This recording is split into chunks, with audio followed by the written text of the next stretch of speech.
Hello, ഇന്ന് നമുക്ക് ഒരു സ്പെഷ്യൽ റെസിപ്പിയാണ്. എന്താണെന്നറിയോ, നമ്മളെല്ലാം ഇപ്പം മിക്കവാറും ആൾക്കാരും ഹെൽത്ത് കോൺഷ്യസ് ആണ്. അപ്പം അങ്ങനെ നമുക്ക് ഹെൽത്ത് കോൺഷ്യസ് ആയിട്ടുള്ള ആൾക്കാർക്ക്, പ്രത്യേകിച്ച് ഇപ്പോഴത്തെ ന്യൂ ജനറേഷൻ വളരെയധികം ഹെൽത്ത് കോൺഷ്യസ് ആണ്. അവർക്ക് ഡയറ്റ് ഫുഡും ഒക്കെ നോക്കുന്നവരാണ്. അതിൽ പലരും എനിക്ക് ആവശ്യപ്പെട്ടു, അവർ ഡയബറ്റിക് ഉള്ളവർക്കും ഡയറ്റ് നോക്കുന്നവർക്കും പറ്റിയ ഒരു ഫുഡൂടെ എന്തെങ്കിലുമൊക്കെ വല്ലപ്പോഴും ഇടണമെന്ന് പറഞ്ഞു. അങ്ങനെ കൂടെ കണക്കാക്കിയിട്ട് ഞാൻ വളരെ ഹെൽത്ത് കോൺഷ്യസ് ആയിട്ടുള്ള, വളരെ എളുപ്പം ഉണ്ടാക്കാൻ നിൽക്കുന്ന ഒരു ഡിഷാണ്. നോൺ വെജ് ഡിഷാണ്. നമുക്ക് എന്താണെന്ന് നോക്കാം. അതിന് വേണമെന്ന് വെച്ചിട്ട് ബ്രെഡും മുട്ടയും കുറച്ച് വെജിറ്റബിൾസ് ഒക്കെ മതി. അപ്പം എന്തൊക്കെയാണെന്ന് നോക്കാം, എങ്ങനെയൊക്കെയാണെന്ന് നോക്കാം. നമുക്കിനി നേരെ വീഡിയോയിലോട്ട് പോകാം. നമുക്കത് കണ്ടുവരാം.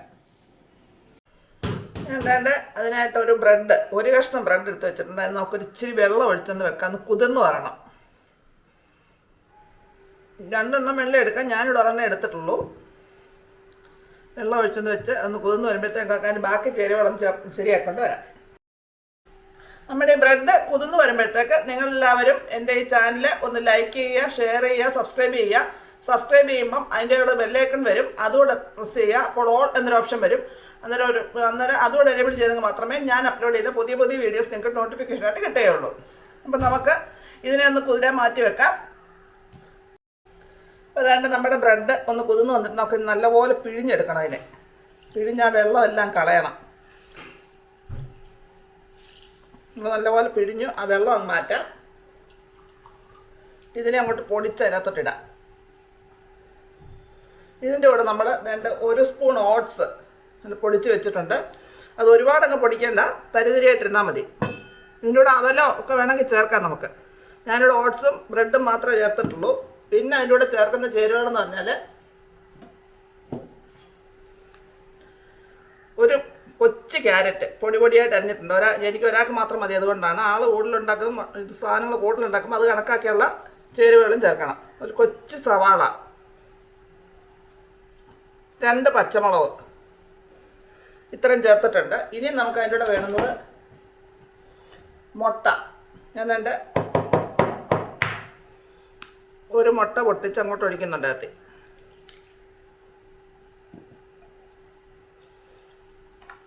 പിന്നെ അതിൻ്റെ ഒരു മുട്ട ഉണ്ടല്ലോ, അതിൻ്റെ മഞ്ഞക്കരു മാത്രമേ ഉള്ളൂ. അതിൻ്റെ വെള്ള ഞാനെടുത്ത് തലയിൽ തേച്ചു.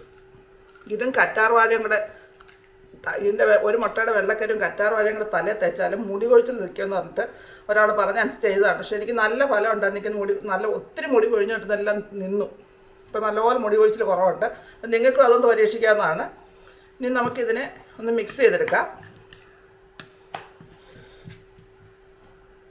നമുക്കിതിനകത്തേക്ക് 1-2 കൂട്ടം സാധനം കൂടെ ചേർത്ത് കൊടുക്കണം. എന്താണെന്നല്ലേ, കുറച്ച് മഞ്ഞൾപ്പൊടി. മുട്ട ആയതുകൊണ്ട് തന്നെ കുറച്ച് മഞ്ഞൾപ്പൊടി ചേർക്കുന്നുണ്ട്. ഒരുപാട് വേണ്ട, കുറച്ച് ഒരു 1/4 ടീസ്പൂൺ മാത്രം മഞ്ഞൾപ്പൊടി.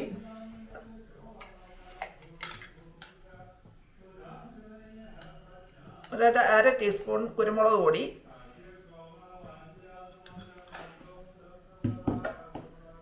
ഒരു 2 സ്പൂൺ പാല്. അത് ഒരുപാടാവരുത്, ഇത്രയേ ആകാവുള്ളൂ. ആവശ്യത്തിന് ഉപ്പ്. മുട്ടയ്ക്കത്തൊക്കെ ഉപ്പ് കൂടുതൽ എത്ര വല്ലാതെ കഴിക്കും. ഇതെല്ലാം കൂടെ ഒന്ന് മിക്സ് ചെയ്തെടുക്കാം.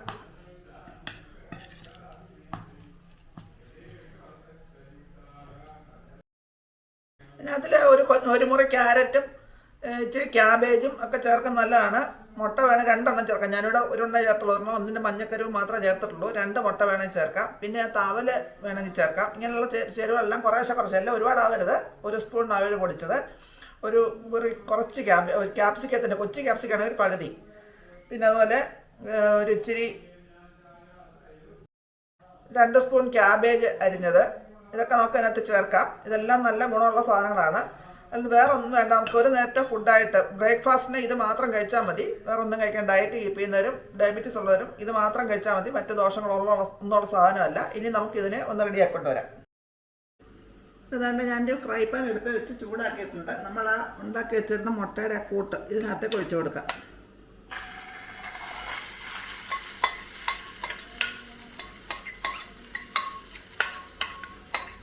ഇനി ഒന്ന് അടയാക്കി എടുക്കണം. എന്നിട്ടത് ചെറുതായിട്ടൊന്ന് പരത്തി കൊടുക്കാതെ.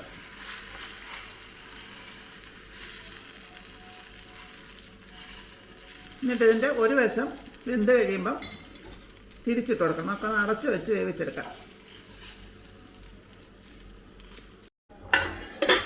ഒത്തിരി നേരമായിട്ട് വേവിക്കുന്നത് ഞാൻ ലോ ഫ്ലെയിമിലിട്ടാണ് വെച്ചേക്കുന്നത്. നമുക്കൊരു എല്ലാം 5 മിനിറ്റ് കൊണ്ട് വെന്ത് കിട്ടും. നമുക്കിനി ഇതിനെ തുറന്ന് നോക്കാം. ഒരു വശം നല്ലപോലെ വെന്തിട്ടുണ്ട്. ഇനി നമുക്കിതിനെ പെതുക്കെ തിരിച്ചിടാം.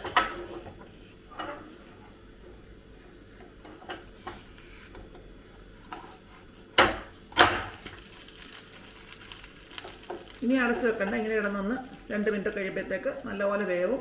പിന്നെ നമുക്കത് കഴിക്കാം. അപ്പോൾ അതാണ്ട് നമ്മുടെ മുട്ട ഓംലെറ്റ് റെഡി ആയിട്ടുണ്ട്. നല്ല റെഡി ആയിട്ടുണ്ട്. ഇനി നമുക്കിത് ഇവിടുന്ന് അടുപ്പിൽ നിന്ന് തന്നെ എടുത്ത് ടേസ്റ്റ് ചെയ്ത് നോക്കാം. ഞാൻ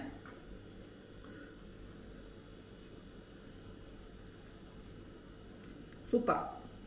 നമുക്ക് ഇത് മാത്രം മതി. മുട്ടയുടെ ടേസ്റ്റ് ഒന്നും വലിയായിട്ട് അറിയത്തില്ല. ഇത് മാത്രം മതി ഒരു നേരത്തെ ഫുഡായിട്ട് കഴിക്കാൻ. ഇതെല്ലാം ഉള്ളതുകൊണ്ട് പിന്നെ വിശപ്പൊന്നും വലിയായിട്ട് അറിയത്തില്ല. അപ്പോൾ നിങ്ങളെല്ലാവരും ഇതൊന്ന് ട്രൈ ചെയ്ത് നോക്കുക. നിങ്ങളുടെ വിലയേറിയ അഭിപ്രായങ്ങളും നിർദ്ദേശങ്ങളും കമൻറ്റ് ബോക്സിൽ ഇട്ടേക്കുക. ഇനിയും പുതിയൊരു വീഡിയോ കൊണ്ട് വരുന്നവരേക്കും ടാറ്റാ.